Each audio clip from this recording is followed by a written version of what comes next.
ঢাকা বিশ্ববিদ্যালয়ের শিক্ষার্থীদের কৌশলে লুঙ্গিচোর জুতাচোর বলে আখ্যায়িত করেছেন ছাত্রদল নেতা ওয়াসিত আমি। তিনি ছাত্রদলের ঢাকা বিশ্ববিদ্যালয়ের দপ্তর সম্পাদক পদে আছেন। শুক্রবার নিজের ভেরিফাইড ফেসবুক পেজে এক স্ট্যাটাসে তিনি লিখেছেন, অমুক হলের লুঙ্গিচোর কিংবা তমুক হলের জুতাচোর ছাত্রদলের ফরম পূরণ করলেই কর্মী হয়ে যায় না।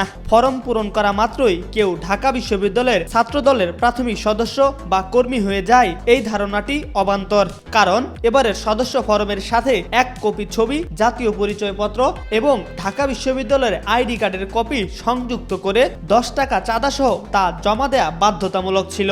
তিনি লিখেছেন, আমাদের হাতে নিবন্ধিত কর্মীদের যে তালিকা বর্তমানে আছে তা প্রস্তুত করবার আগে এসব আইডি কার্ডের রেফারেন্স বারংবার ক্রস চেক করা হয়েছে। তাই অমুক হলের লুঙ্গিচোর কিংবা তমুক হলের জুতাচোর একটা ফর্ম পূরণ করে ছবি তুলে ফোনে রেখে দিলেই পরবর্তীতে তাকে ছাত্রদলের নিবন্ধিত কর্মী বলার কোনো সুযোগ নেই।